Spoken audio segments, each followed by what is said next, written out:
A couple of weeks ago we did a video on some squash plants that we had right here in these boxes that we had to remove due to what I'll call is a whitefly infestation problem. Now those whiteflies were starting to spread to some other plants, so let me tell you what we've done over the last 2 weeks to try to solve that problem. Hi everyone, it's Keith from HomeRight, and over the past few years we've had to deal with whiteflies and aphids, and typically what we would use would be neem oil or dish soap and do a water mixture with either of those items. But this year the whiteflies were so bad that neither one of those options were working out well for us. So after doing some research, I ended up going and buying this Dr. Bronner's Castile soap. Now this soap can come in a whole bunch of different sizes and scents. I chose the lavender scent, which I thought might help with a couple other garden issues that I'll show you in a little bit. As far as this Dr. Bronner's Castile soap is concerned, it is not 100% organic. You go onto their website and they'll say it's made with over 70% organic materials. I'll put a link to their website down below so you can check it out and get all the information you want to know about this Dr. Bronner soap. So the mixture for this is about 1 tablespoon per quart of water, but since I'm using a 1 gallon sprayer here, I'll just end up putting in here 4 tablespoons for the 1 gallon of water, which is also 1/4 of a cup. Now I'll try to put the water in first, then I'll add the soap at the end.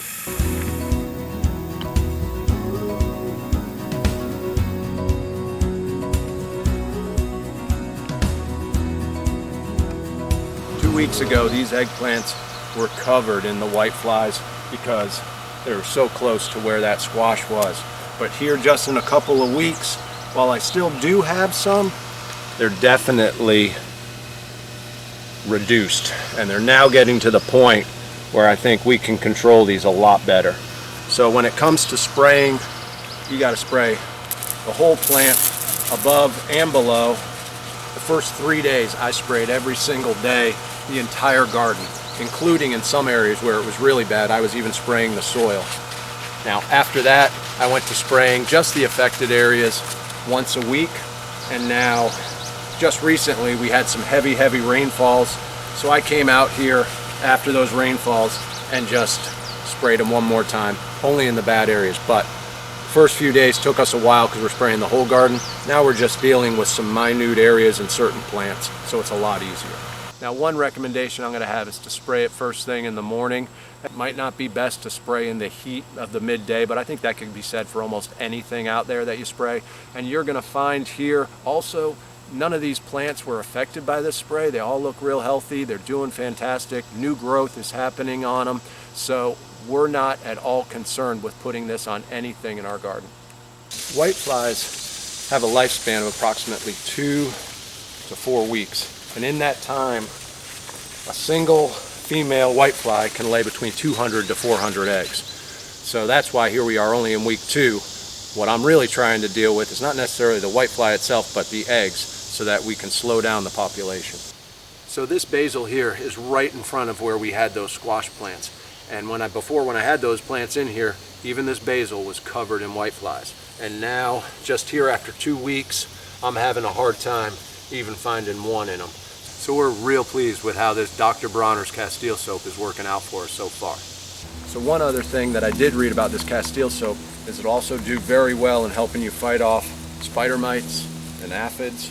So that's all a benefit because we've had those too before in the past. Now back to the reason why I ended up choosing the lavender scent. Here is all our sweet potatoes, and not too long ago I was fighting off the rabbits here because they were coming and nipping all the ends here of these vines and eating away. So what I've done is I've been just spraying a perimeter of this stuff on the ground or just the edge of the plant, so those rabbits don't seem all that interested in it anymore. One last area this has also been helpful is here with all of our ground cherries. I've been fighting a field mouse who likes to come out here at night and help itself. So one thing I've done that seems to be keeping them away is I'm not necessarily having to spray the plants, but I'm actually just spraying the grow bags and doing that, spraying the stand and all that about once every 3 or 4 days. Yeah, the mouse will come out here every once in a while and I'll lose 1 or 2. It's either a mouse or a bird, but nowhere near how much that they were eating every night and me having to come out and clean up. So that's another reason why we ended up wanting to get the lavender scented Dr. Bronner's. Was just on a whim, hoping it would fight off the rabbits and the mice, and both of those things seem to be working for us quite well. Thanks so much for watching, guys. If you got any questions or suggestions, please put them down in the comment section below, and we'll see you on the next video.